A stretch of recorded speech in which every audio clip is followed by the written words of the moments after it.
up, everybody? Welcome to the Horror Heads podcast. I am Rich Mallery, here with my co-host, Jerry Lourenco. Hey, how's it going? For all those of you who are new, you can follow us on Instagram at horrorheadspodcast, or you can email us your love and hate to horrorheadspodcast@gmail.com. And I'm excited today. You know why? I have no idea. I'm not that excited. It's our 10th episode, motherfucker. We did 10 No, it's double not. digits. Yeah, 10 episodes. Double digits. All right. That is amazing. I didn't think we'd survive the first three, but here we are. First this one. Is great. Well, hey, congratulations. I'm going to be honest with everyone. I didn't even want to do this shit. And Rich is like, I'm making this podcast and you're going to join it. And I was like, I am. And here we are, 10 episodes in. And honestly, it's been a hell of a time and it's been a lot of fun. And I hope everyone listening is having the same amount of fun that you and I are having, because I know we're enjoying it. Oh yeah, I'm loving it. And you're right. I gave you no choice. I said we're doing that. And that's just how I roll in life. I just tell you what you're gonna do, and you're not you personally, but like I tend to give orders.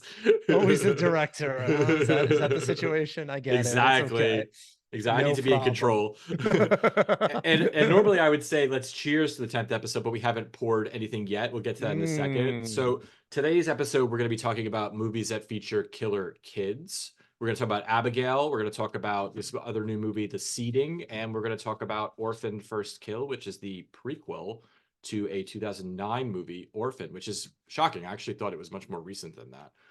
But when we were talking about doing this episode, I thought about the genres of horror films that I like, and I would say killer kids did not seem overly exciting to me, just because I usually hate kids in movies. They're usually really annoying, or just I just can't wait to get them off camera. But then I thought about it, and there actually are some really movies I love that focus on a killer kid. And I will say, I'll ask you, what would you say your favorite movie is in this type of genre? Wow, this is definitely not my genre at all. I don't know. I don't think I have a favorite that features a kid as a killer. I just this is definitely not my genre.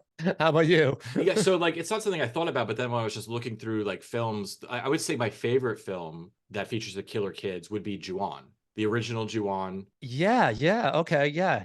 Even though they're spirits, ghosts, though. but they're still kids, right? That could count, yeah. And there are a lot of different versions of Ju-on. I think it's nearly impossible to find the very original. I don't think it's ever been on streaming. I know I found it 15 years ago, an import DVD at Kim's Video in New York City, and that's when I first discovered the franchise. And I think some of the sequels are really good too, but the original one is one of the creepiest films I've ever seen. There's something about it. It's super low budget, but it's really creepy. And I'm I don't have a DVD player right now. I literally thought last night about buying a DVD player or Blu-ray player just to play that DVD, because I haven't seen it in so long. I mean, yeah, that's a classic right there.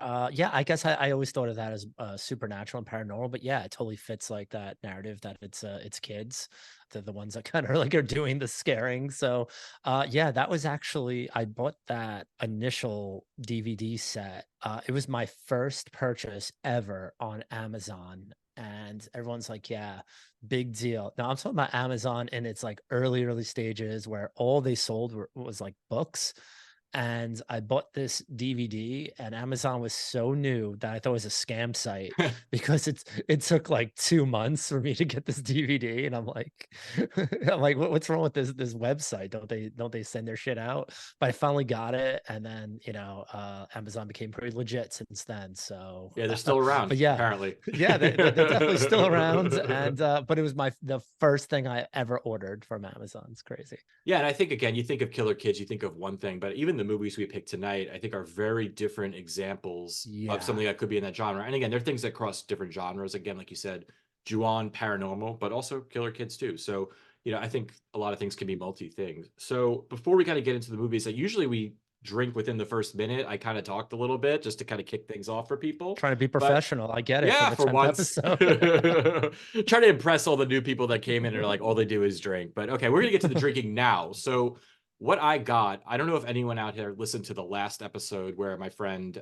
Jamie Greffy came on, and things did get out of control. I think that's the drunkest I've ever been on an episode. And in honor of Jamie, who hopefully is listening, I am drinking tonight a Y. Oh, there you go. Japanese whiskey, which is what he was drinking last week.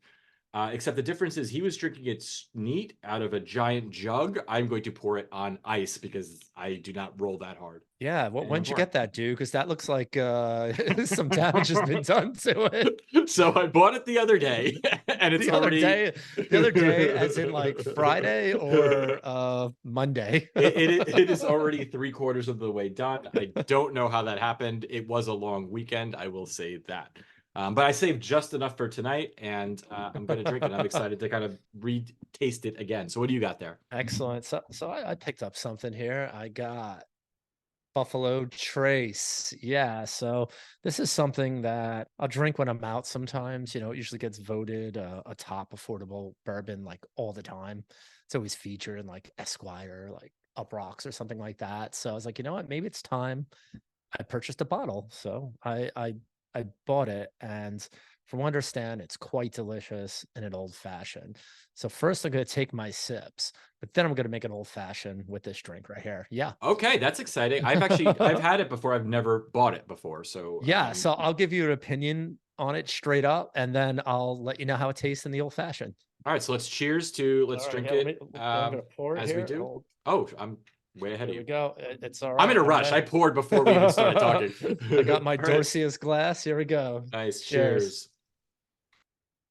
Cheers. Mm, I see why Jamie got so fucked up off of this last wow. episode. So to me, the EY, I think that's how you pronounce it, it reminds me of J&B. Like it tastes Oh yeah, exactly like yeah. J&B. I can picture that. Yeah. So it's like where J&B is probably like $25. This is like the $40 version, right? It tastes exactly like that to me. I love it. It's crisp, smooth, just goes down way too easy, which is why again this bottle is now it's more than 3/4 of the way done. How about you? How's it? Tell me what the Buffalo Trace tastes like. Like I wish Jamie just would have said that because I would have bought some too because that sounds delicious and I'd love to try some right now. I'm a little jealous that you're drinking that. This is fantastic, honestly. This is like super smooth. It tastes a little sugary. It's sweet, Oh, maybe a little something in there, something sweet, maybe a berry. I don't know. A little burn, not that bad. I think it's 90 proof. okay. I like it. I think this is the first bourbon you've had in 3 episodes that you've enjoyed. I know Hmm. you've had a couple of like Yeah, uncomfortable ones that you've had so far. I do. So now I have all the accoutrement in front of me For the to old make it fashioned. to make an old fashioned. So I'm going to make an old fashioned right here live on this recording here. So I'm gonna All right, just like walk us through it. What are you stand doing? up. Yeah. All right. So right now I have about 2 ounces of bourbon in my glass, and I'm taking my simple sugar, and it has a dispenser, so I'm just gonna give it like 4 squirts. I like Okay. my old fashioned a little sweet. I have my bitters, the Angostura bitters. However you pronounce it. Yeah, I can never Yeah, get it right. I'm going 5 spritz in there because I Oh, like shit. a heavy. I like a heavy bitters. I'm the Now I'm same gonna way give it. too. I love the taste of bitters, and I'll just drink like I'll just put in whiskey straight, like sometimes just because I like it. Now I'm gonna give it a little stir here. And now what I have here is I have the orange. And what I like to do is I like to go around the inside of the glass here. That's what I like to do. Really get that in there. So what Give it Jerry's a doing right now is twist. he is kind of rubbing the orange peel on Yes. the inside of his glass to kind of really give it that flavor. I'm also adding an orange to it. Okay. Oh, you just drop it in. I just dropped that in. No, that I put the other one in that The I peel in? Okay, twisted. got Yeah. it. And now I'm going to stir it for about 10 seconds here. You really got to stir the hell out of this. All right, everybody count to 10 while he does this. All right. That feels good. And now I have a cherry on a Oh. sword and I'm popping it in. You pop in the cherry. Very nice. All right. Let's see what we got. Let's see how this tastes. The very first time we've made a cocktail on air. So this is exciting. Okay. Wow. Yeah? That is it's phenomenal, actually. It is so smooth and so easy to drink. The ingredients in there really calm down that burn, and it ends up just being like real nice sipping, just like a Christmas tree in a glass. So it's delicious. This is what I'm gonna drink tonight. I'm gonna drink this old fashioned. Nice. I know you when you go to the bar, usually you just order straight bourbon on Hmm. ice. For me, I always order the old fashioned just because everybody makes it differently, and I just love trying all of the different ones. So I will almost guaranteed I'm going to start with an old fashioned no matter where I go. And then I might switch it up to something, but I usually just at least I like to taste it and just kind of rate in my head how good the place is. All right, so now we got our drinks poured. Hopefully at home you have your drinks poured as well. Just a little warning to people is we do tend to spoil movies. So if you care about that kind of thing or like want surprises, like you might want to tune out now, but hopefully you don't give a shit and are just along for the ride. We're not going to get too in depth on some stuff, but we are going to ruin some shit. So you're going to have to deal with that. Look, why don't we just kick it off? Let's talk about some of these movies Yeah, before things sure. get out of control. So I want to start with Abigail. Which, Abigail. yeah, I Okay, want to start with that's that, which is again a movie that I did not think I was going to like, and I was dreading watching it, and I was pleasantly surprised, which we'll get into it a little bit. So, I would say the plot of Abigail is a group of random criminals are hired to kidnap this little girl named Abigail that they're going to hold for ransom, and they hold her up in this really old, huge mansion that they're supposed to just hold her up there and wait until I think dawn when they're expecting to get the money for this little girl. And what the criminals in the house find out is this little girl is not what she seems. And I'll take it from there. It's funny, like, I was watching this movie and like they don't hide, like right from the beginning, you get the feeling that there's something different about Abigail. Like they show the opening scene is her doing this beautiful ballet number and they show her eyes are like this bright blue color. So like right away that there's something there. She's some kind of creature or something wrong with her, which I think it would have been kind of a better twist if they kind of like hid that for a little bit. I know the marketing materials all kind of really show that again, this is, I'm going to say it right now, she's a vampire. And, the marketing materials show that. But if you came into this movie blind, I think that would have been a cool like twist. But, they did it, right? But yeah, so that's the plot of the movie. I will say again, when I was going to watch this movie, for some reason, I thought it was PG-13. I don't know why. mm. And then I was surprised by the amount of blood and gore and violence that are in this movie. Like, this is not for kids. This is an adult horror movie, which you don't see a lot of mainstream studio R-rated horror movies anymore. Like, you just don't. Unless it's again a franchise like a Scream or something like that. So I was shocked by again how much blood was in this. It gets fucking crazy at times. So a question I had for you when I'm watching this movie is it's a movie about a bunch of people trapped in a house basically with the killer, Abigail, which very similar to the movie we reviewed last week, Dead Dudes in the House, although not very. So what would you call this genre of film? Like it's kind of like a reverse home invasion. And I was thinking, is it survival horror? Is it like trap horror? What would you call this? I mean, at the bare minimum, I would go vampire horror. So, Oh yeah, some yeah, sort yeah. of like some sort of creature horror. But yeah, I think my notes here is that this is a reverse home invasion where the victims are kind of welcomed into the location. So, I mean, I feel it has that home invasion vibe. When the film first starts, like I really got like this kind of like a European, like your next kind of feeling, even though I believe it took place in the United States. It just felt very European. I don't know where they shot the exterior stuff, but that house is actually it's not a studio. It's actually a real mansion in Ireland, I believe. Oh, okay. So that's why the scenery looks European, but I'm pretty sure they were supposed to be in the United States. And it felt like they're going to the big location, the huge house. I'm like, man, this is a home invasion. So yeah, I mean, vampire home invasion is that the genre they just create a new one. That's what it feels like. Yeah, it's funny. And I think in like the past two episodes, when I've talked about movies that were kind of didn't really fit into a box and that I didn't like that, this movie kind of is multiple things. And I think it was effective and I did like it. So, like, the first half hour of the movie, I would say is kind of like a heist movie. Like, it's not even a horror movie. It kind of starts off as this kind of like thriller, and I'm waiting for the horror to happen. It was interesting. It wasn't like it was boring, but I was like, when is this going to shift to horror?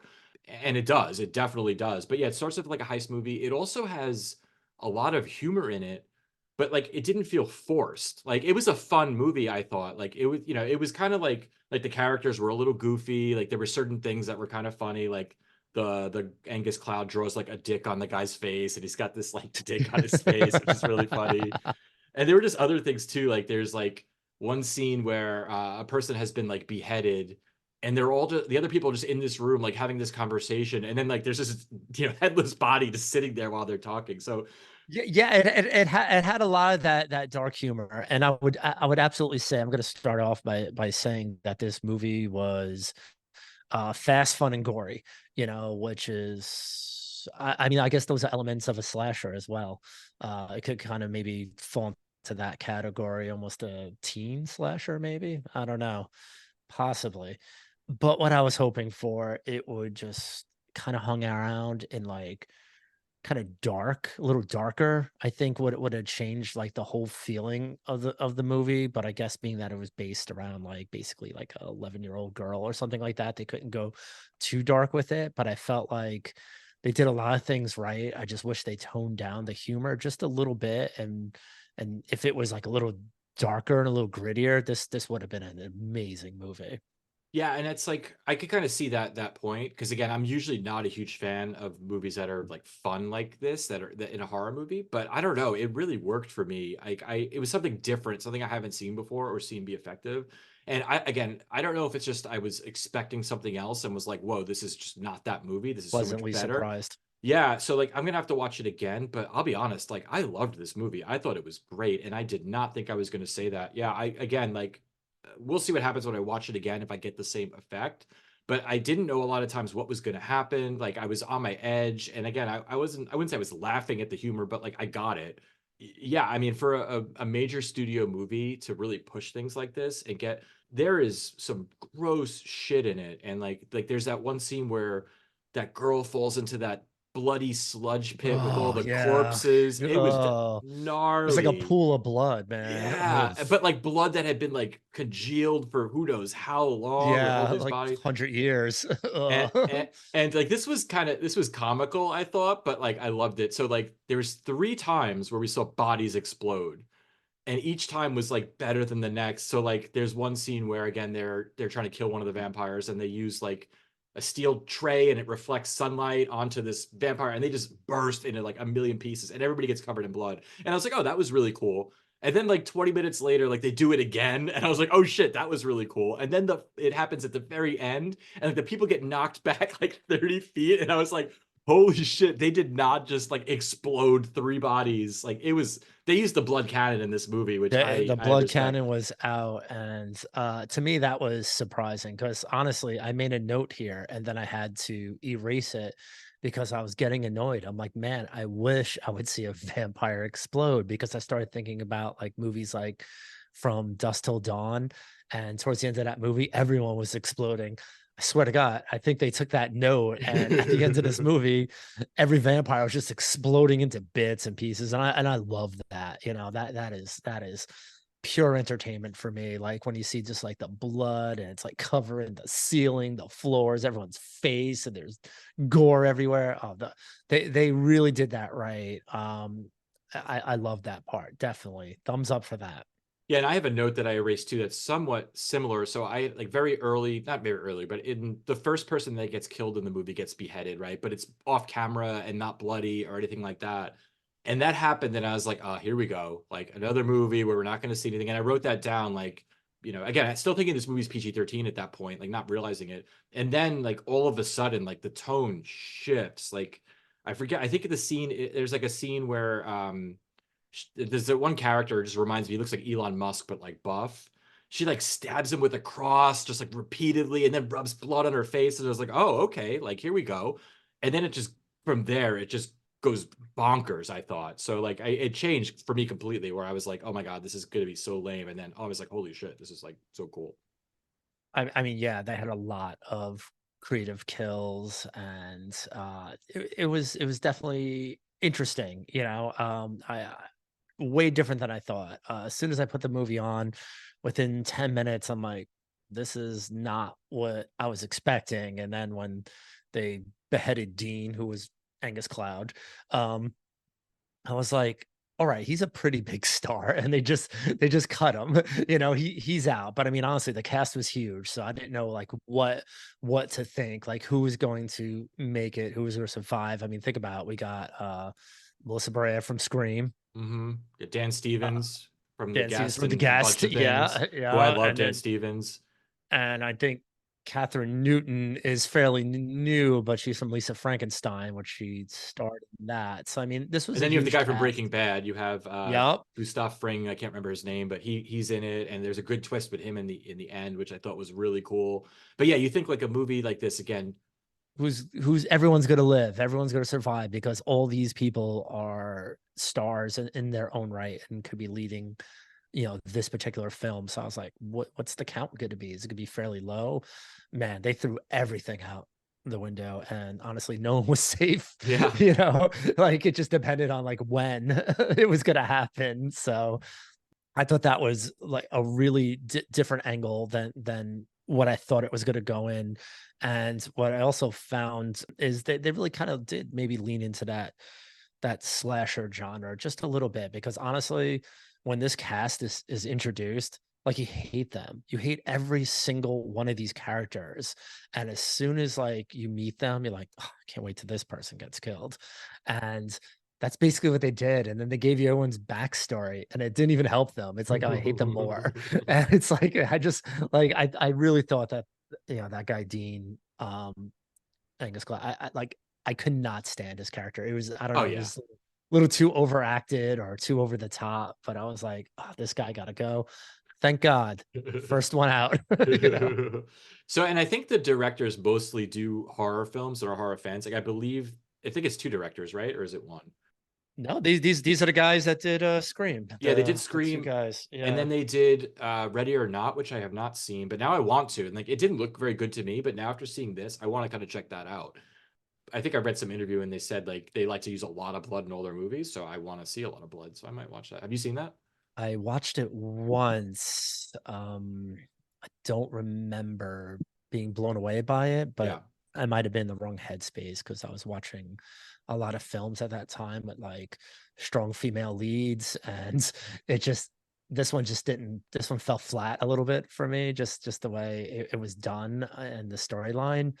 It was a little silly, I thought. So, but maybe I need to rewatch it because I mean these guys are up and coming. They're making some slick films, and let me tell you something. At first, after I watched Abigail, I was thinking about these two directors, and so I rewatched the newest Scream again, and I was like, it's a fucking great movie.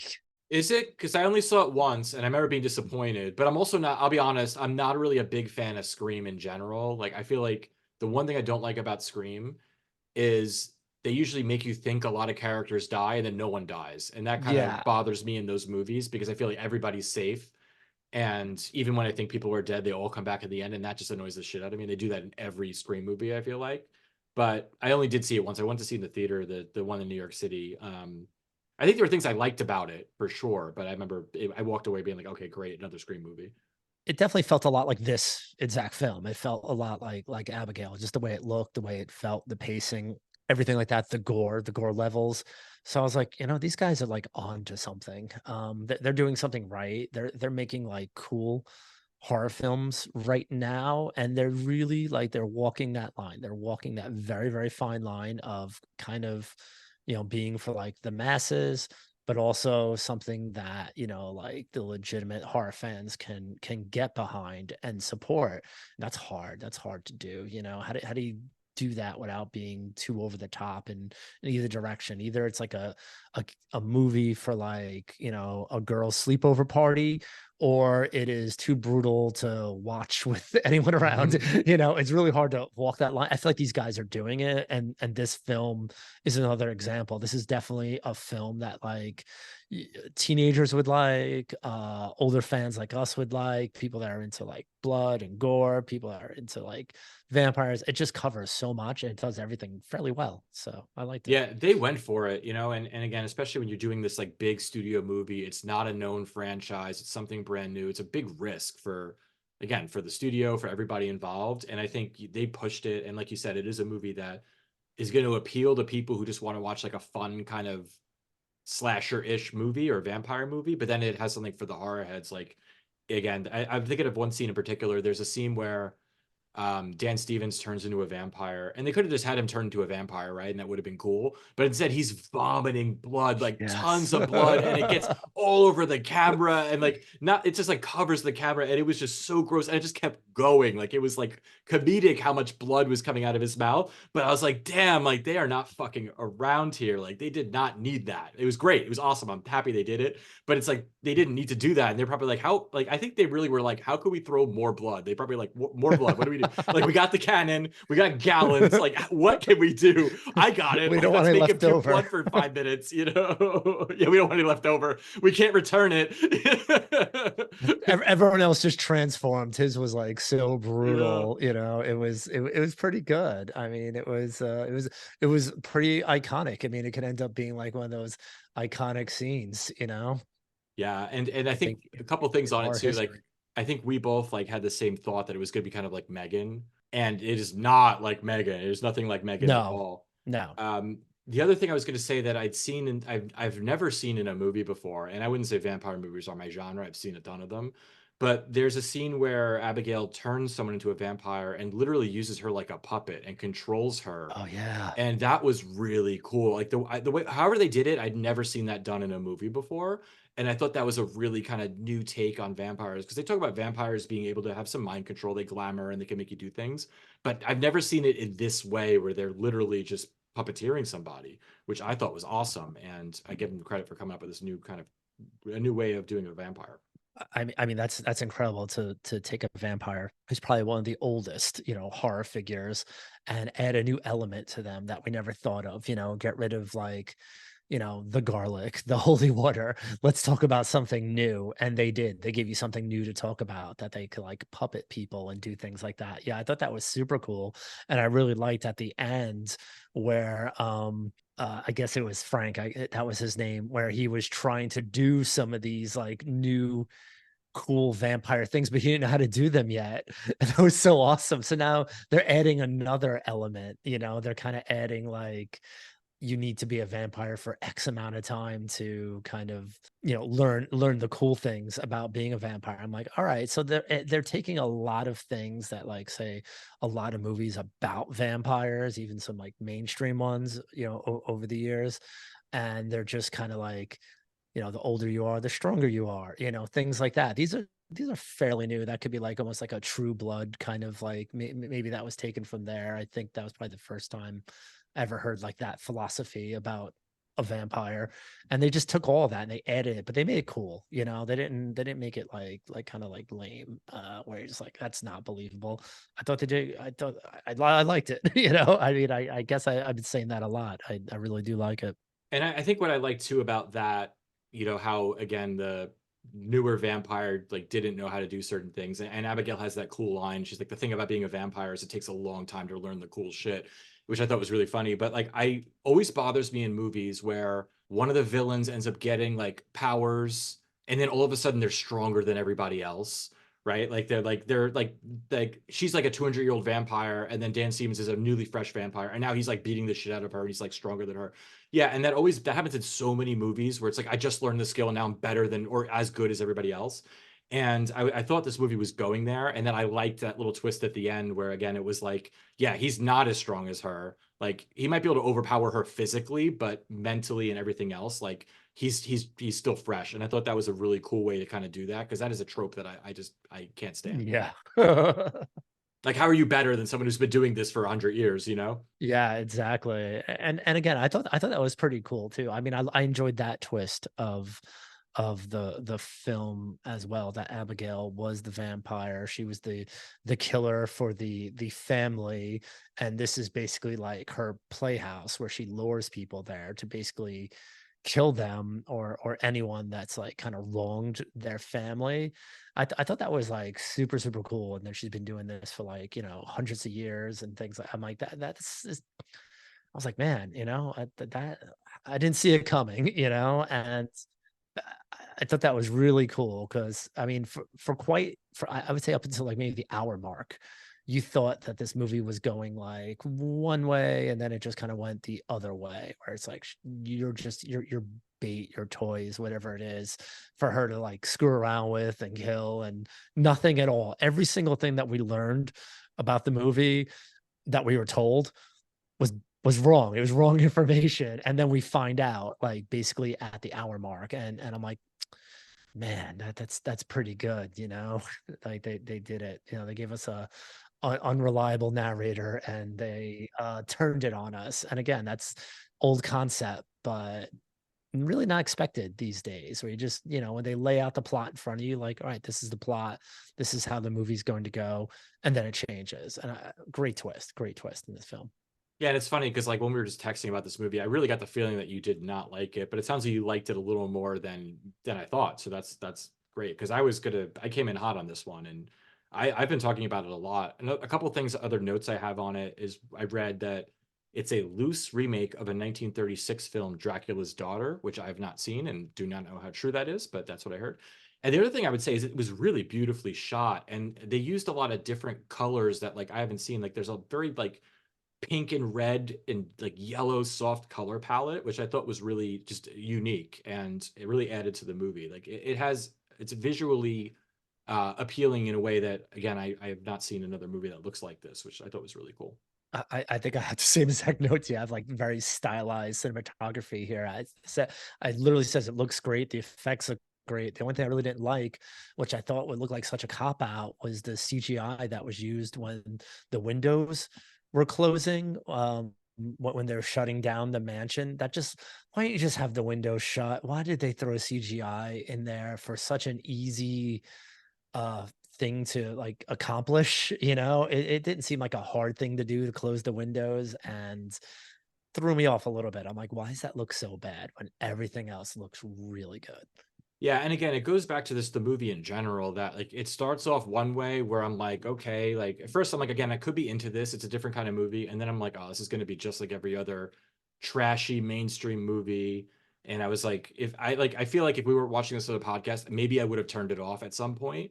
But I'm glad I didn't because again, once it goes into horror mode, it's a completely different movie. And I think when I rewatch it, I'm gonna rewatch it again, start to finish. But I feel like it's one of those movies where I'm probably gonna pick up and not really watch like the first half hour or so, and maybe I pick it up in the middle. But I don't know. I guess we'll see what happens on the rewatch. But yeah, again, I can't say enough positive things about this movie. I think there's one negative note I wrote, and maybe there's a couple more, but there was one scene I felt like was really thrown in that I could have done without. There's like a scene of her dancing to like a Danzig song, and it's like, okay, now we're in like music video territory, and it just felt So like annoying. it felt forced, and like it just didn't fit the movie. And I get they're trying to be playful and fun, and they probably love the song and just wanted to do something cool, but like I could have dealt without that. Like it was 3 minutes of the movie that like I kind of zoned out on.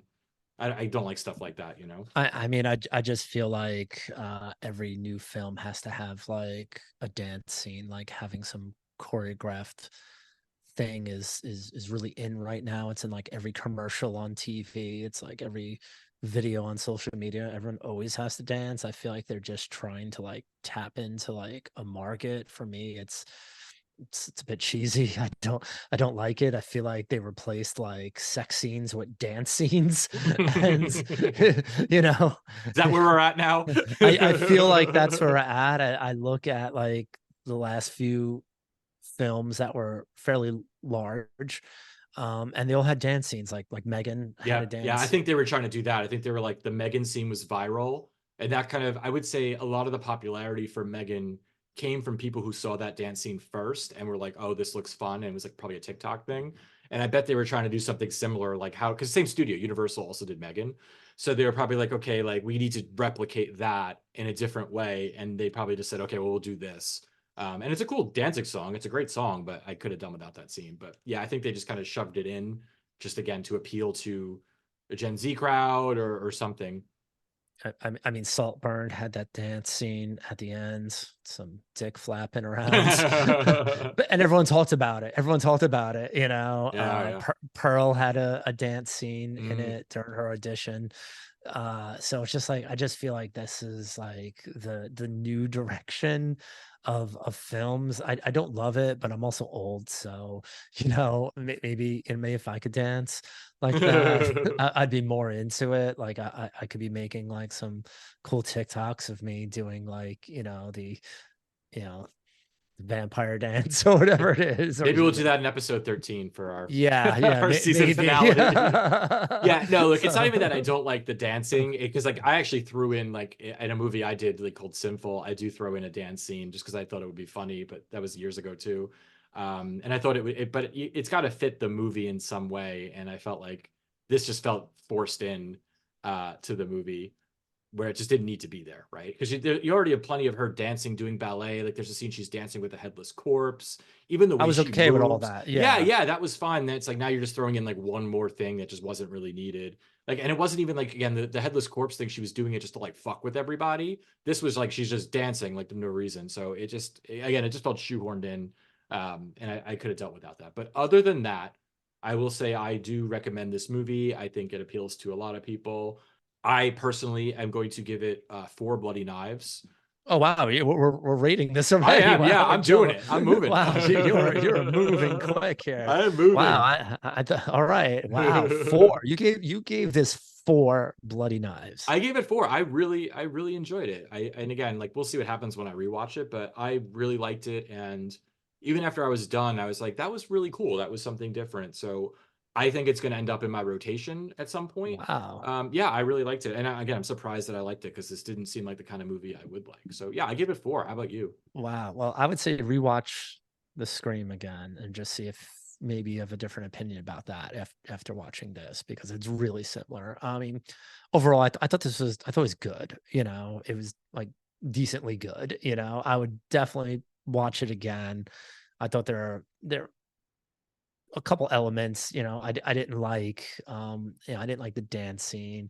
I didn't like Abigail giving advice to Joey at the end I about, agree. being a fit. It's like again, that little bit of happy ending horror, which I'm not a huge fan of. But again, I guess just taking the context that it was a young girl who was the star of the film, they can't end it like too morbidly. I can see why a lot of people like this movie. I can see why it's getting a lot of buzz. It's never going to be one of my favorite films, but I liked it. So I'm going to give it. I'm going to give it 3. I'm giving it 3 bloody knives. Yeah, just so you know. So since this is our 10th episode, our drinking game's gonna be a little bit different Oh no. tonight. Oh, that's right. We haven't even talked about the drinking game. I We forgot. didn't talk about the drinking game. So we will drink the number of sips that we give the bloody knives to. That is the standard usual drinking game. I don't know if we need to go over that every single time. I think anyone who listened to us before knows all about it. But this is what we're gonna do. Since we're in double digits, Oh shit. we're just gonna double all the counts for the whole Oh, actually, I give night. this like a 1.5. Actually, I really hated the ending, and like the makeup was okay. Oh, okay, double. So that's 8. So 8 for you and 6 for me. Okay, okay, so yeah, so how it works is I will explain the rules. So whatever bloody knives I give, that's the number of seconds Jerry needs to drink for, and vice versa. I think before we do the drinking, just 2 last points on this movie I just wanted to say is, one, you're right, I could have done without the last 3 to 4 minutes of the movie. I don't know how I would have ended it differently, but I was like, okay, great, I get it. But if I'm watching this a second time, I could turn it off at that point. And the other thing I will say is I liked how different they made the vampire look. Like they didn't just have normal fangs. Like her whole mouth was like a shark's mouth, and I thought that was really, really cool and vicious. So, another reason why I like the movie. Okay, so I'm ready to drink 6 seconds. Well, I'm gonna drink this delicious old fashioned here. All right, cheers. Woo! Damn, that's a long sip. Luckily, I like this movie more than I think I like the others, so you might be off the Yeah, I hook. might be off the hook, and people should listen in who just like to hear the sound of people drinking. It's a You know? fetish. We're doing ASMR. Yeah, so if you like that and you enjoy that element, maybe find it common or relaxing, maybe check out this podcast, because there are a lot of moments where we just stop and drink. Nothing else happens. It's just the sound of drinking. It's very relaxing to me. When I listen back, sometimes when I'm working, and all of a sudden like one of these moments will happen, I'm like, it's pleasant. So yeah, so who cares? Like, don't listen to us talk shit or anything else that we got to say. Just listen to the drinking, and you'll go to sleep. You'll put this on before bed. He's like green noise. Yeah, I usually listen to rain sounds, but you could listen to this podcast and we will soothe you. All right, cool. Well, that's Abigail, and that's 8 and 6 second sips. We'll see what happens the rest of this episode. So now we're going to talk about a very different film. This film is called The Seeding. It is available on Hulu right now. That's where I watched it. I think it's from this year. It's a pretty new film. And so, Jerry, why don't you walk us through the plot of this movie? Yeah, sure. Okay. So there's a photographer that's taking pics of an eclipse in a semi-remote desert area, and he runs into a teen boy claiming to be lost. He tries to help, but the kid runs off, and he follows. The kid disappears, and this photographer soon finds himself lost deep in the desert without any proper supplies or water. Alone and desperate, he's basically wandering around the wilderness as it's getting very, very dark, and he doesn't really know where he is. He comes across like this deep cavern with a ladder. He hears some noises coming like in the distance, and I guess he felt like he probably had no other choice, so he descends down into this ladder, into this cavern, where he finds a remote cabin with a very strange woman living there. I mean, I guess we could take it from there. Yeah, so and I guess the other parts of it to add is the ladder ends up getting pulled away and he ends up stuck in this cavern with this woman for a very long period of time. And at the top of the cavern are a group of maybe inbred teenagers and kids, kind of like Hills Have Eyes kind of thing, that are just Yeah, the fucking with Lord of the them the whole Flies time. kind of thing. At first, when this movie started, I thought it was going to be very similar to that lovely dark and deep movie we watched, where again it just focuses on this one kind of person and like a descent into madness. Luckily, this movie is not that. It's very different than that movie. I think this movie's it's different and it is like a little weird, but it is pretty easy to follow for the most part. I think there's a lot of questions you have and things you have to kind of like figure out on your own, but it's not like a mind fuck head trip kind of movie. So like it's pretty linear, I would say, which Mm. again was a lot easier to enjoy and follow. I think it's definitely a slow burn kind of movie, and it takes a while for you to kind of really figure out what is happening. But I think that's probably part of the I guess the charm of the movie is you do feel like you are kind of stuck with this guy in this no way out situation. And again, for me personally, the movie, it drags for me. It's really slow. But I guess that's kind of what this guy is dealing with, who's like stuck for a year. I don't know how long he's stuck in this kind of area with this one kind of crazy woman. So I don't know. What do you think about this movie? I don't have a ton of notes on it. I'm sure we could talk about it for a good amount of time. I only wrote a handful of things, but like, let me know your thoughts. You're right. This movie was very linear. And when I was first watching it, I didn't think much of it. And I felt like I knew probably what was going on, maybe within like the first half hour, but I wasn't quite sure what was going on. And I was like, oh, I'm just going to let this like kind of unfold. The movie ends. I didn't think much of it. The next day, I started thinking about this freaking movie. And then the day after that, I was thinking about this movie again. So I'm like, wait a minute. I'm like, maybe there's more to this film than what I initially thought, because I kept thinking about it. I mean, this is like a deep isolation, slow burn film. And watching this guy just basically start off as like just like a regular person, a photographer, and we don't know anything about them. Do we even know these characters' names? I don't know if they ever even really say their names. If they do, they say it in passing. There's no character development. The characters basically start when the guy descends into like that cavern, and that's really all that like matters, because that's it. The whole entire movie is just in this one little place, and it just felt like so isolated, and you could just, even though it drags, you could watch this guy lose his hope. Like it's watching someone that just become hopeless, and then his life goes to shit, and it has absolutely no meaning, because what's the difference? He's trapped here. Then all of a sudden his life does have meaning, and we'll get to that like in a second, and then his life ends. And it was just like, wow, this is such a cycle. is what it felt like. And then when I started thinking about that, I started thinking about all how this whole movie was a cycle, and that how all the elements of every single part of this movie was just trying to play on like this like cycle kind of dynamic where everything is just repetitive and repeating, and everything's going to go on whether this guy's there or not, it's still going to happen, and they had like a lot of elements. And then I was like, oh, now I get it.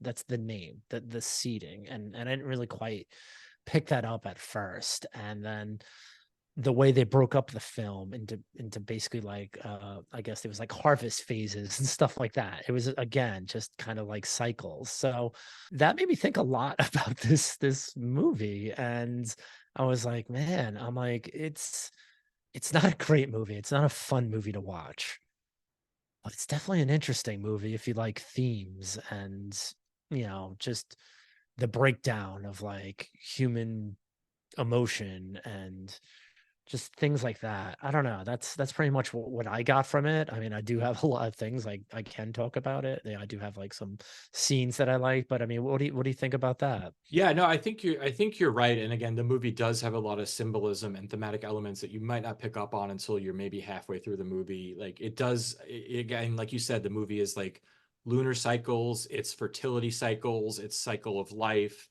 And you even get the thing, and at first I didn't get why she was doing this. I thought because she was just crazy, and it makes sense in the end. Like there's one scene where she is like rubbing her period blood on the Ugh. wall, and it's like, and you see it's like hundreds of like different fingerprints, and you're like, why is she doing this? And then you understand that it's, again, she's trying to fulfill, again, this fertility cycle of just continuing to reproduce and populate however she does. And it takes a while for you to figure out like what is actually happening. And then when it clicks, you're like, oh, okay, this makes sense. And I think I had my like thoughts on what I thought was going to happen, but again, you really don't know, and you're just kind of like which makes you think that you're kind of, the audience is that character in a way. Like you're that main character where he doesn't know what's going to happen. He feels trapped, and you as the audience also feel trapped.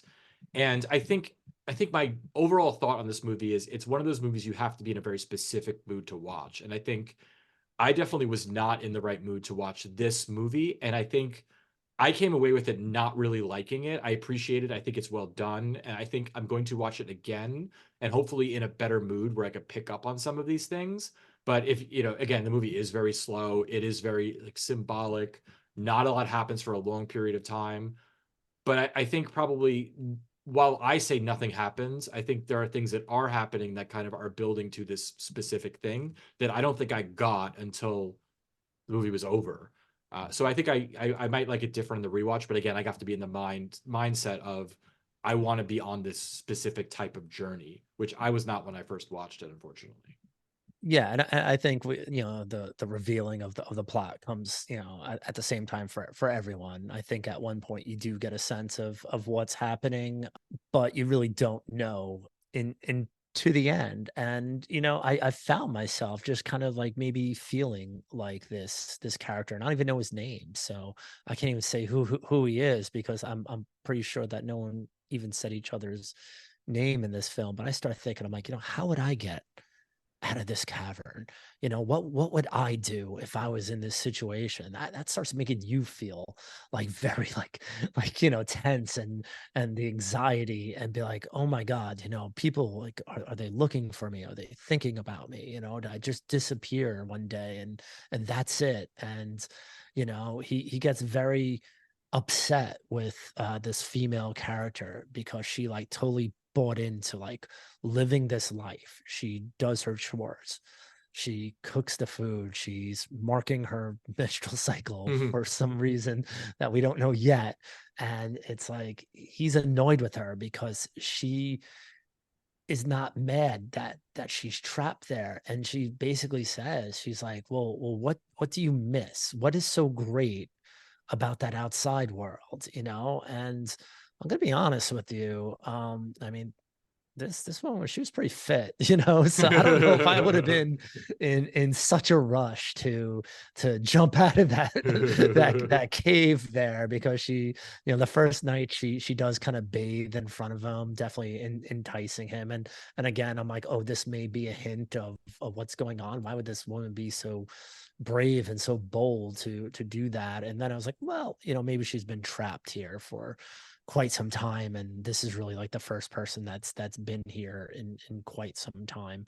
Anyway, she basically says, like, what is so good about not being here? And the guy couldn't come up with shit. He came up with a cheeseburger.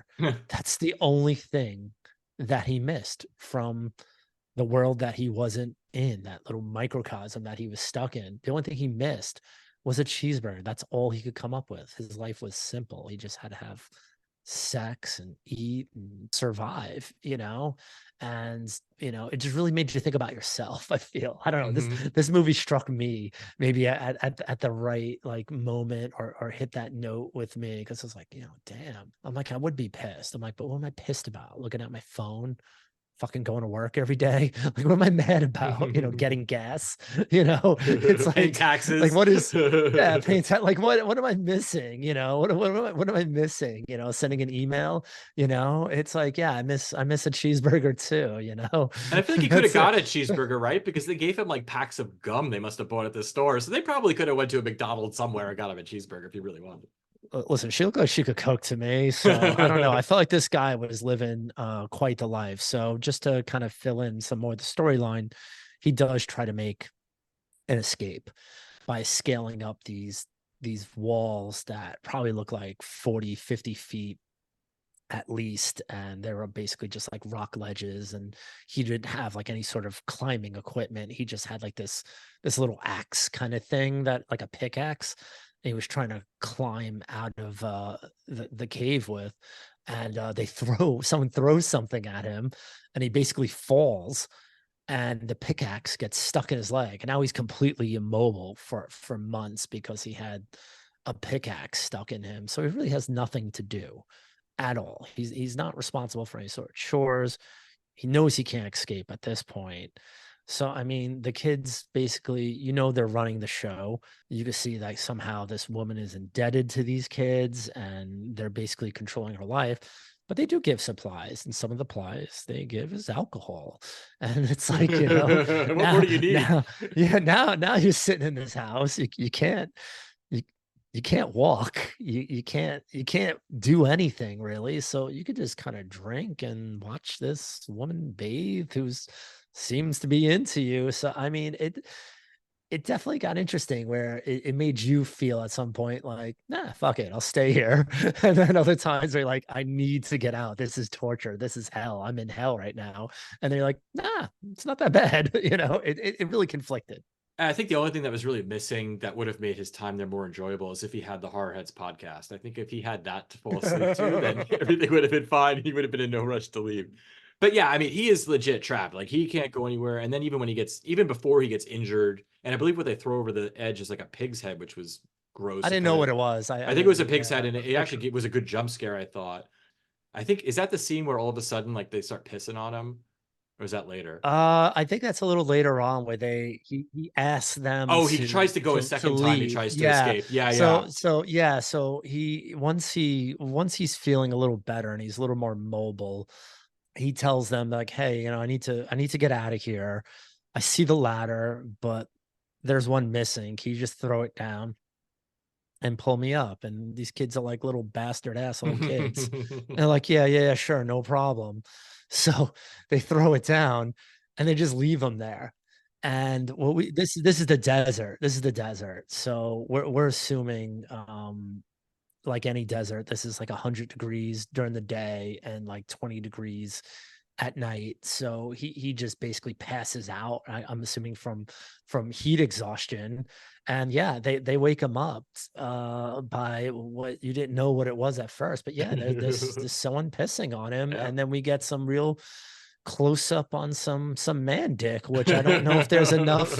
I don't know if there's enough or too much in movies right now. I'm still really debating that, like if male nudity is a plus or a minus. I'm debating.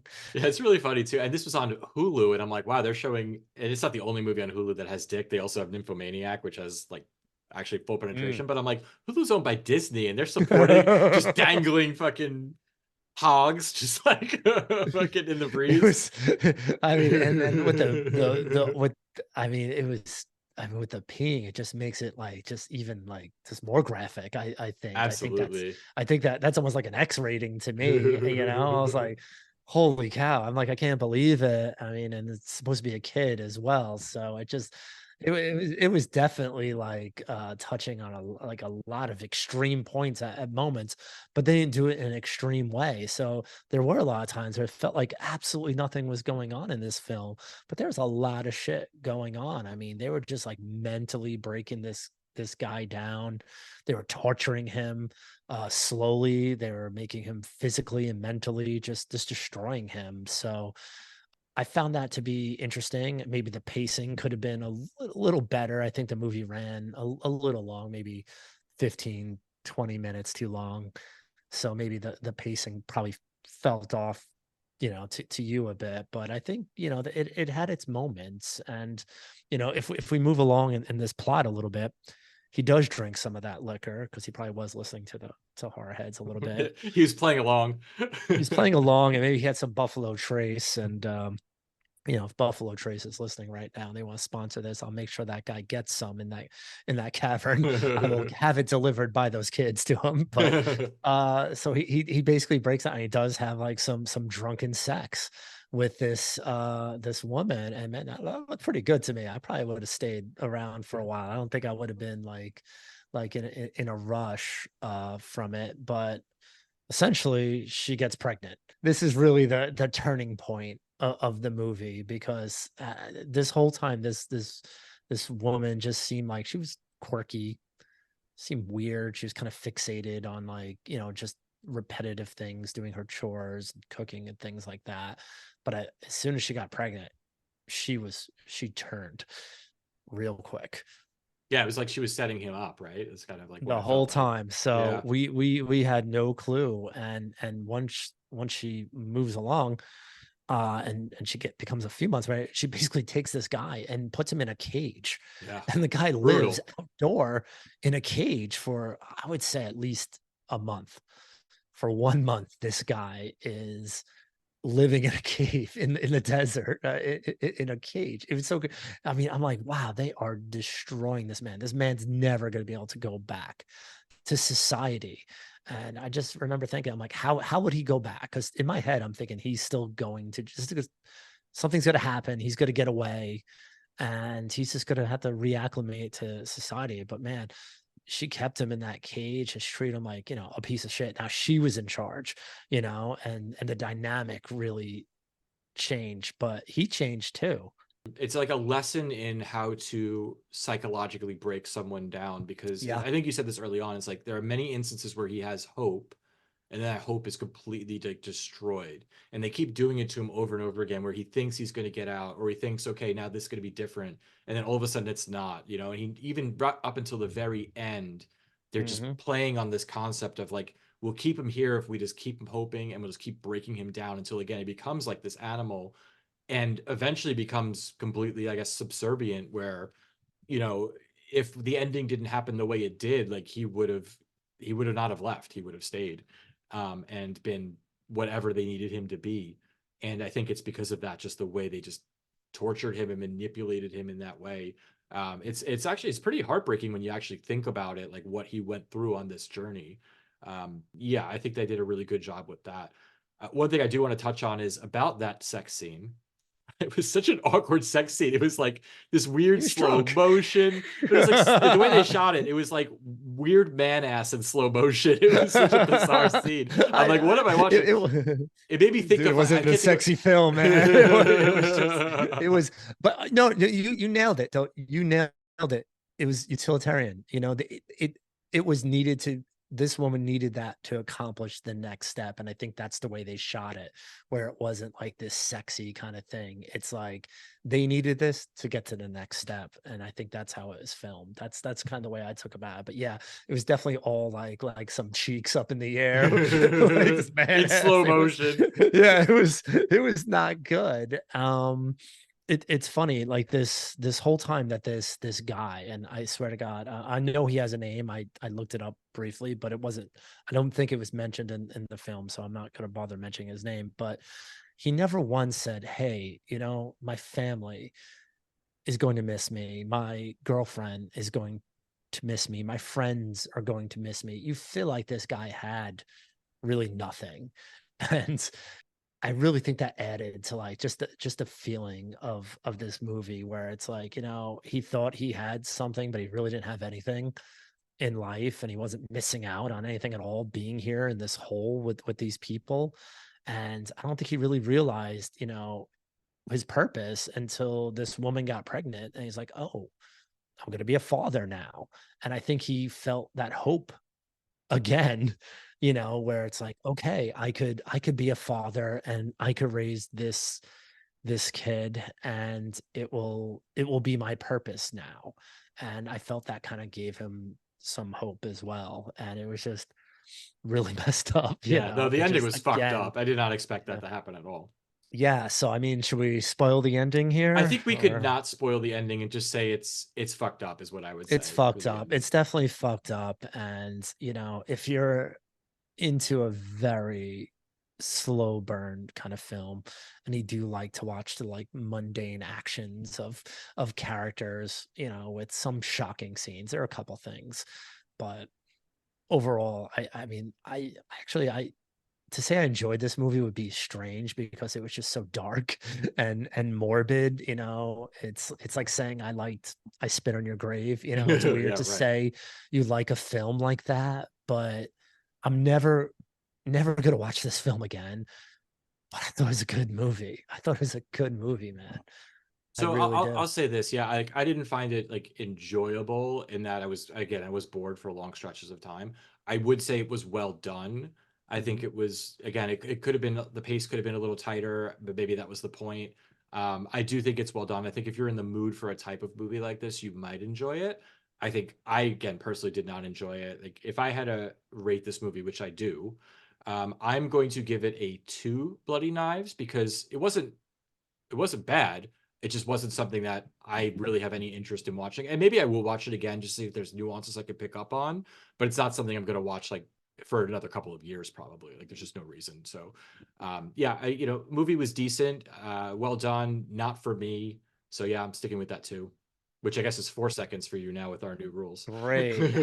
I It's a new director, It's his Warren first movie, Clay. right? Yeah, I don't think he's done anything outside this, so I want to give him a lot of credit, for this.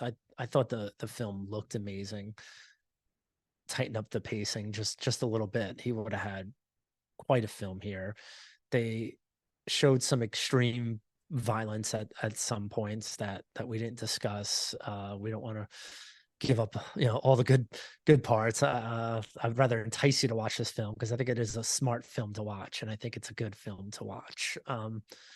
Showed nudity, so I mean, there are some good things, and not just man, ass, and dick. They did show some nudity, so I'm probably not going to watch this film again. I think I got everything I needed from it, and I totally understood what they were trying to do. They tried to throw like this metaphor at you and just beat you over the head with it throughout the whole movie.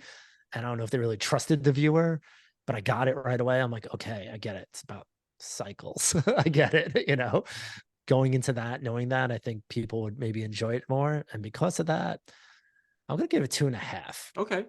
All movie. right, so that's 5 seconds I have to drink, 4 that you have to drink, and let's Yep. do it together. Let's Let's let's do it. let's make it Okay. happen. So cheers. Cheers. And for Man, I those of feel you like who we're can't see, Jerry has finished his old fashioned and now has moved on to straight Buffalo Trace. yeah, I feel like we're moving pretty quick through these tonight there. it might be the genre. Honestly, I don't like. I think we really want to talk about Abigail. We definitely want to like find like a good kind of like mesh between like that and like other movies. So just kind of thinking of like Creepy Kids or like Killer Kids or stuff like that. But yeah, these are definitely none of these are going to be my favorite film. Yeah, and I think that's what it is, right? It's like there's only so much you could say about some of these things, right? Like even if you love the seating, like there's, maybe you could dissect it for 2 hours, but I can't. And I think, unfortunately, I think the movie we're going to talk about next, we are probably going to speed right through because there's just not a ton to say about it. It's definitely not a movie that, and I did not have high expectations for this movie. So we're going to talk about right now, Orphan First Kill, which again came out I think a year ago. It's a sequel that came, I guess, like 11 years after the original, which was 2009. Orphan stars the same actress who in the original was playing an 11-year-old, and now she's also playing an 11-year-old, which is really interesting. So yes, I'll give the plot of Orphan First Kill for those of you who don't know. There is a woman named Esther, and her body never aged beyond the age of 10, they say. However, mentally, I believe she's supposed to be like 35 years old, trapped in a 10-year-old's body. And yeah, they used an actress who was, I think she was 11 when they shot the first one. She's 23 when they shot this, playing an 11-year-old. They do a lot of camera tricks and stuff to kind of make it feel like she's younger. Like they have everybody else wear platform shoes. They shoot a lot of forced perspective. But to me, it's like I'm looking at her and I'm like, you're not an 11-year-old girl. Like you're a woman. You might look a little young. They did some good makeup, but I just can't like get rid of that illusion that you're a child. So like I get what they were trying to do, but I think the better move would have been to just cast a different actress in this movie. And maybe there's huge fans for the original film. I never watched it. I never cared to watch it. Oh, really? Yeah, it's just, again, Killer Kids isn't really my thing, so I just had no interest in it and forgot about it. And I'm shocked that they made a sequel. Maybe it was really popular. I have no idea. It's crazy when you make a sequel to a movie again, like 10, 11 years later. But they must have had their reasons. So, oh, did I get the plot? So sorry. So Esther is 35 years old, trapped in a 10-year-old's body. She's in an orphanage in Estonia, I believe. She kills a bunch of people, makes her escape, and pretends to be the missing daughter of a very wealthy family and she makes up this story that she was kidnapped and sold into Russia's slavery, and now she's escaped and is back. And what happens is the family that she moved in with has their own dark secrets, and the mother of the family knows right away that she is not Esther because she knows what actually really happened to Esther. But they live out this illusion, and it's interesting how Esther starts off as this villain, but they kind of almost turn her into like the sympathetic one because the family she moves in with are the real villains. And that's what I will say about that. So I'll give my thoughts in a minute. Like, what did you think of this? My first thought is that the gimmick wasn't as convincing as it was in the first film. I actually, as soon as I turned this off, which I was watching this on a streaming platform, on one of the channels, the original one happened to be playing. So I actually watched like maybe a good half hour or 40 minutes of the original one, which I haven't seen probably since 2009. And that was a completely different movie. That was just like a dark kind of like slasher movie that builds a lot of tension, because that one basically Esther is living with a family and she has siblings, and she's like really treacherous with like her siblings. Like she's constantly threatening to like hurt them, and they're just like innocent little like kids, and one of them is deaf or she can't talk or something like that. So you're like, wow, these people feel very vulnerable. So that movie felt very different from this one. To me, it just wasn't as convincing. Like on my TV, Esther looked older. I mean, on the close-up, she had like lines in her face. I mean, she's 5'3". She's a couple inches taller than my wife, and my wife is not that short. My wife doesn't look like she's 10. So to be convincing, it was a tough sell to begin with. So I'm surprised that they used the same actress, which is Isabel Furman, who I thought she did good in the Yeah, first one. Yes. she's fine. Like she's a decent actress. Like I can't take anything away from her. It's just, yeah, it's not believable at all. It wasn't getting into the family and Julia Stiles, who plays the mother. Yeah, I fucking hated them. They're assholes. And you're like, yeah, I hope Esther kills these rich, assholes. And I think the twist creates some tension, but it just I don't know if it was enough to like save the movie. So it's a double twist movie where one twist is she's supposed to be 11, but she's in her 30s. Second twist is the kid is dead and the brother killed her. So everyone knows that this can't be the daughter except for their father. So he's the only one in the dark. And I think just the scenes of like awkwardness of everyone knowing what's going on except for him, I thought it was interesting, but it wasn't like tension. It wasn't like stress. I didn't feel like anxiety. I didn't feel like dread. I didn't feel scared. I didn't feel anything really. I'm just like, it's clever, but it just wasn't enough. I mean, to hold on to this film for me. Yeah, it was a weird tonally. Like it again, it was dark, but it wasn't like dark enough. It just felt very Mhm. lighthearted in a way, which was odd to me. Like it was hard to get invested in it. When again, it just felt very like not whimsical, but like a made for TV movie in a It lot of did. It places, did. which was Yeah. just odd. Question about the original, because I again haven't seen it. How did that one look compared to this? Because like this one had a very Dark. bizarre look. It was like hazy with these washed out colors, and it was just visually hard to watch for me. It was dark and it had a bluish dark tone to it. So So it actually different than looked this. it looked very, very cool. I only watched about 30 or 40 minutes of it, but it felt very, very different. It felt cold.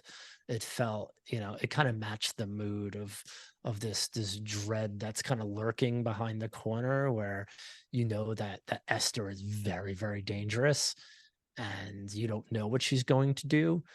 I don't know why they couldn't pull that off in this film. I don't know if it's because the family kind of was the other villain and it was just like it was like null. Like they kind of cancel each other out. Like I don't know how they messed it up because like she was an evil ass kid in the first film and she was a dangerous kid. So it wasn't like she was like a mean kid. She was like a kid that would kill a 5-year-old 100%. She wouldn't even think about it. In this film, I don't know if they were trying to make like if she didn't get to that point because this is the prequel. That's where the second this movie ends is where that movie starts. So that movie starts after the fire, and then this other family adopts her. So I don't know if she's like at that level yet, or she's not aware of what she's capable of doing yet. I don't know if that's what they were trying to capture, but for us, we already saw the other one first, so we know what she's Yeah. capable of. So it was confusing. It was a confusing prequel, and I totally get what you mean. I think they were confused of how to give the backstory of this character, but maybe not putting her like at 10 yet, as in like her volume of like craziness. Maybe they just want to scale her back a bit and be like she's getting there. I don't, maybe that's the tone. I'm not quite sure.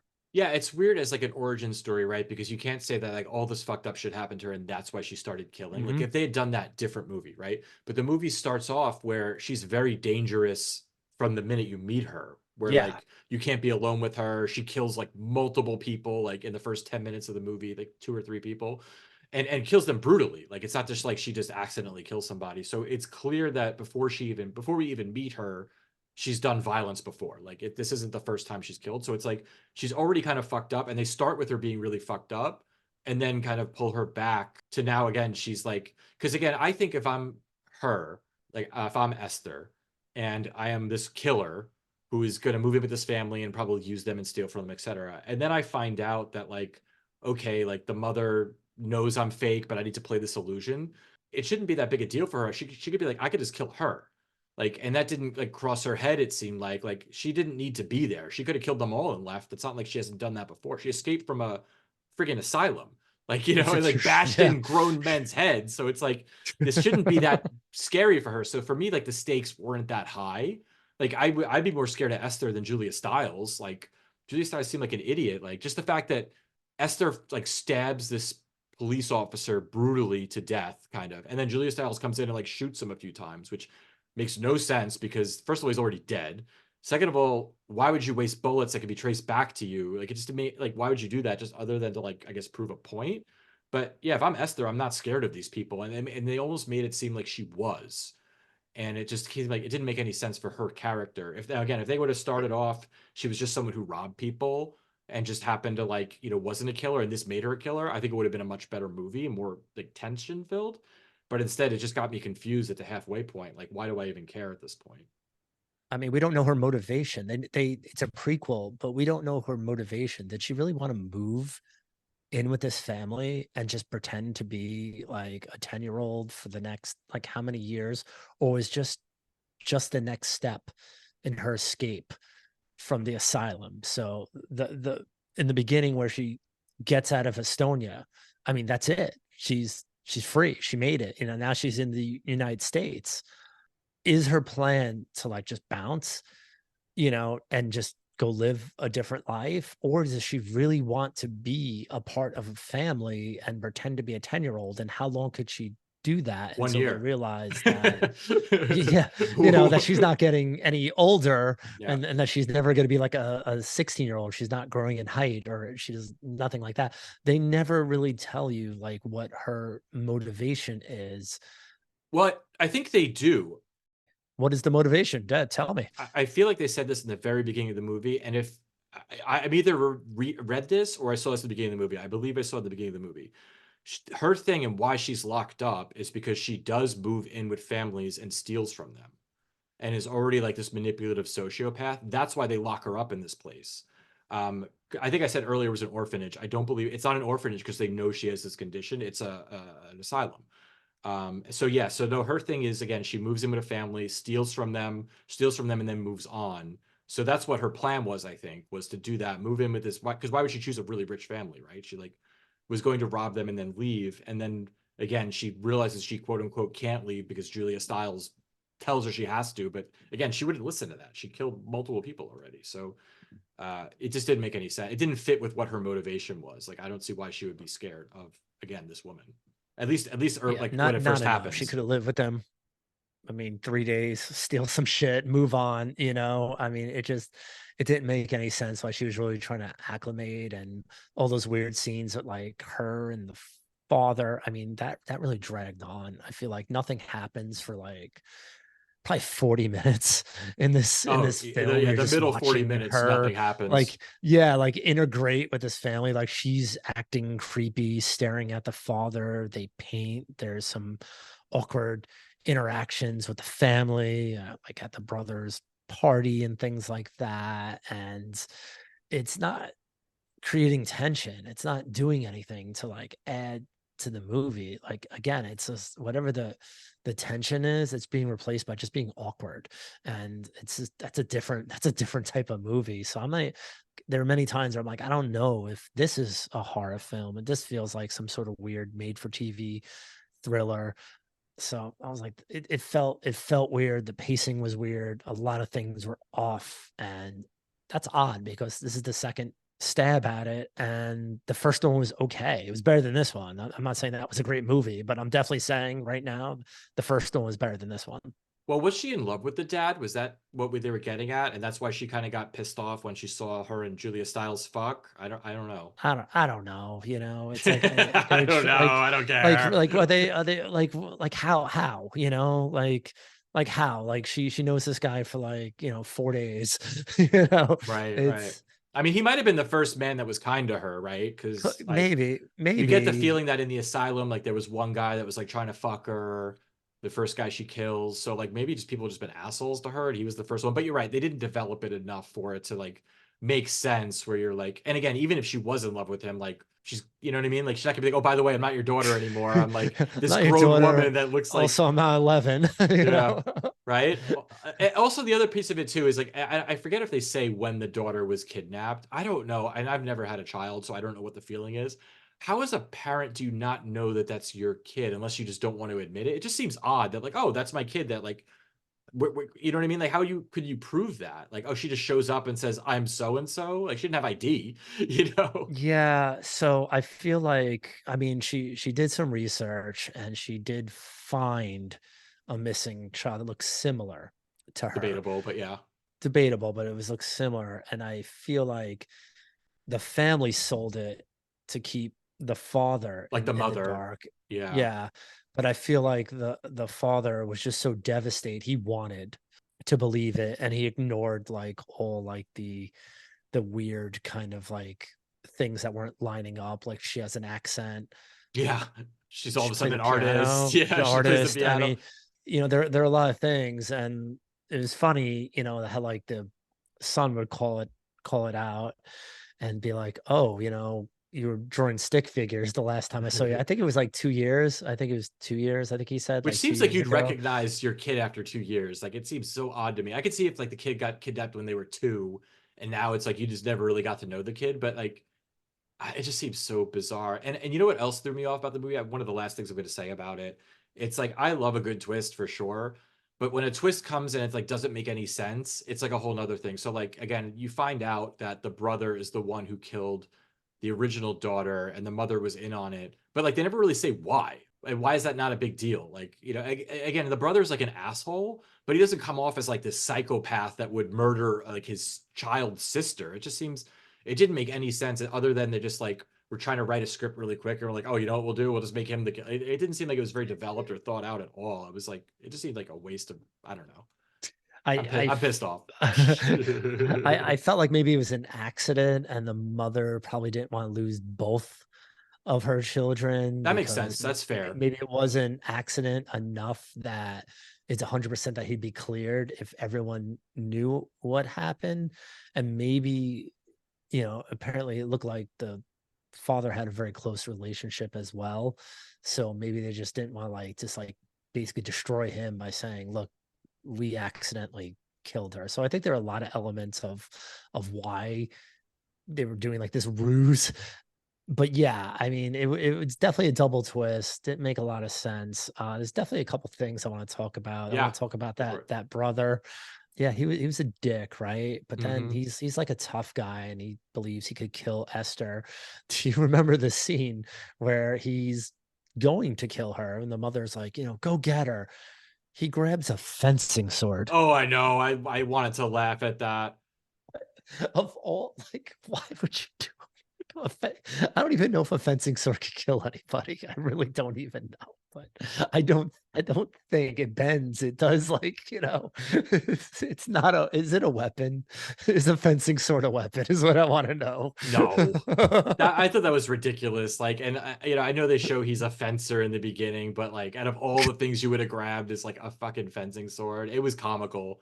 It was Yeah, it was like, come on. I laughed at that too, where I was like, really, that's what you're coming at her with, like this? Yeah, I silly, like what silly. she kills him with the crossbow, which was Which was cool. a Yeah, much better yeah. Like, why weapon. didn't he grab that? It's his house. He can grab anything he wants, and he grabs, like, yeah, dumb, really dumb. And then there's like that whole scene where I mean they lived in a mansion, right? It was this huge, beautiful mansion. The whole thing is on fire, but the mother's just completely ignoring that. She wants to kill Esther. So she's just chasing her, ignoring her that this entire house has gone on fire. She doesn't want to escape. She doesn't want to try to save the house. She doesn't want to do anything. She just wants to get Esther. I didn't believe the motivation was enough to make her forget everything else that was going on and just be focused on Esther, who was like climbs up on the roof. It's like, why wouldn't she just leave? Why don't you just leave at that moment and instead of climbing up on the roof of a burning mansion? One, it's on fire. You should get out of there. Two, Esther's probably gonna die if she's stuck on that roof. And three, this is your whole house. Your whole house, your whole life is about to go up in flames. And she's like, no, I gotta get this little bastard. It's like it just wasn't, I just didn't think it was believable enough to make her go up on that No, roof and chase that kid. But I guess that had to lead to the big scene where the father goes up on the roof, and which is also silly. which is stupid, and he almost has to make a choice and he ends up saving Esther. That's what her teeth like move. She has fake teeth or bridge, and he realizes this is not my daughter. Which I didn't pick up on that, to be honest with you. I like blinked and I missed that, and I was like wondering why he didn't. So I'm glad you said that because I didn't really get how he realized it wasn't. I'll say two things on that. So like the scene you're talking about where again it was ridiculous how Julia Stiles was more focused on killing Esther than the fire. And two things. Number one, the fire starts, she's in a room and the fire starts. So like she had opportunity to stop the fire before it got out of hand. And she decided, yeah, I'm just gonna let that fire go and I'm gonna leave. The second thing Focused. I yeah, also it's like at first I was like, okay, you know what? Maybe she needs to kill Esther because Esther's gonna tell her secret, blah, blah, blah. But who's gonna take the word over this imposter child, like who you could easily prove is not yours through DNA? So it's like even if she said mommy's a killer and killed her other daughter and blah blah blah, like I'd be like, huh? Like she's lying. Like look at her. She's not even our kid, and like this is what she does. So it's like that wasn't even the motivation. It was just a badly drawn character, with like really no, I don't know, like it wasn't realistic enough at all. It doesn't make any sense. So yeah, I agree with you. I thought that was silly.